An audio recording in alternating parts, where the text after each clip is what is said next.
स्वागत है आपका हमारे एक और स्पेशल वीडियो के अंदर। आज हम एक ऐसे वृक्ष की बात करने वाले हैं जो काफ़ी सदाबहार माना जाता है, काफ़ी सदाबहार होता है और इसकी जो छाया होती है काफ़ी हद तक फैली हुई होती है, काफ़ी हद तक इसके ऊपर छाया का इस्तेमाल किया जाता है। बेसिकली बात की जाए तो मेरे पीछे देख रहे हैं, ये आपके सामने पूरा हरा-भरा वृक्ष जो देख रहे हैं, जिसको हम बकुल वृक्ष कहते हैं, जिसको हम कदम भी सामान्य भाषा में कह सकते हैं, जिसको मिमोसोपस एलेंगी कहा जाता है। इसका जो बॉटनिकल नाम होता है वो होता है मिमोसोपस एलेंगी कहते हैं।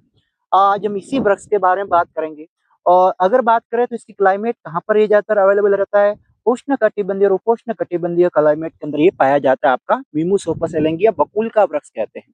चलिए हम इसके पास चलते हैं और बात करेंगे, इसके तने की बात करते हैं।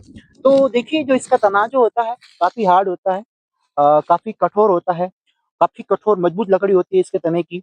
और यहाँ पर देखें तो इसकी जो शाखाएँ होती है वो काफ़ी हद तक फैली होती है, कम से कम 10-15 से मीटर तक की फैली होती है, इसकी जो शाखाएँ होती है वो फैली होती है। और ये तना देखो सीधी लकड़ी यहाँ तक आपको नज़र आ रही होगी, पूरा जो इसका तना होता है काफ़ी हद तक फैला होता है।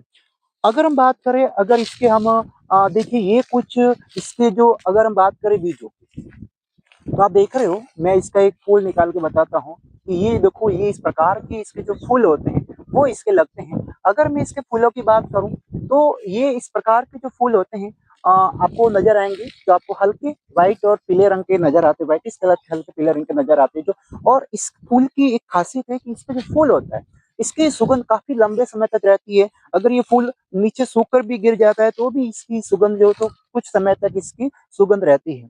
तो ये इसकी फूल की विशेषता है। इसके अलावा अगर हम बात करें तो ये देखिए पूरा हरा-भरा, जहाँ तक मैंने बताया कि काफ़ी छाया इसकी, काफ़ी काफ़ी समय टाइम तक इसकी छाया रहती है, काफ़ी दूर तक फैले, तो सदाबहार वन है, तो इसलिए काफ़ी उसका महत्व है। दूसरी बात करें तो इसको पानी की बात करें, तो पानी की बात करें तो इसको मीडियम मध्यम टाइप से मध्यम रूप में अगर पानी की बात करें तो उतनी पानी की आवश्यकता होती है। ज़्यादा पानी में ये पानी को सहन नहीं कर पाएगा, ज़्यादा पानी की ज़रूरत नहीं, मीडियम टाइप में पानी इसकी आवश्यकता रहती है। मैं इसके कुछ फल बताता हूँ। इसके फल जो होते हैं जो पक जाते हैं तो नारंगी रंग के या हल्के पीले के बाद वो नारंगी नारंगी रंग का हो जाता है। और इसके फल जो होते हैं वैसे तो ज़्यादा इसका इस्तेमाल फल के खाने के रूप में इस्तेमाल ज़्यादा नहीं किया जाता है वैसे तो, लेकिन फिर भी इसका इस्तेमाल देखिए, मैं आपको ये फल इसके नीचे गिरा हुआ है। ये इसका फल देखिए, ये इस प्रकार से इसका फल है, जो इस प्रकार से देखो, इस प्रकार से नारंगी रंग का हो जाता है, पक जाता है। पकने के बाद इसके कुछ फल है काफ़ी हद तक ऊपर से गिरे हुए हैं। मैं और इसके फल लिख के बताऊँ तो ये देखिए, ये इस प्रकार से नारंगी रंग के फल हो जाते हैं, जो कसौली प्रकार के कड़वे माने जाते हैं, ज़्यादा सेवन मतलब खाया नहीं जाता, लेकिन फिर भी इसका उपयोग औषधियों के रूप में, मेडिसिन के रूप में, आयुर्वेदिक रूप में काफ़ी हद तक इसका इस्तेमाल किया जाता है। और ये फल इस प्रकार के होते हैं, इसके बकुल के फल होते हो, इस्तेमाल नहीं करते, खाया नहीं जाता है इसको। वैसे खाते में कड़वा लगता ही है, लेकिन काफ़ी हद तक आयुर्वेदिक महत्व बहुत ज़्यादा है इसका। बताया जाता है कि इसका उपयोग मसूड़ों के रूप में और इसको मजबूत करने में किया जाता है। इसके अलावा दाँतों को भी क्लीन करने में, दाँतों को भी इसको सही करने में भी इसका इस्तेमाल किया जाता है। तो ये इसके कुछ फल की विशेषताएँ हैं। तो जहाँ तक मैंने बताया कि ये काफ़ी मजबूत है, काफ़ी मजबूत तना इसका होता है, लकड़ी भी काफ़ी तना मजबूत होती है। पत्तियाँ देखिए आप, इस प्रकार से पत्तियाँ नज़र आ रही है।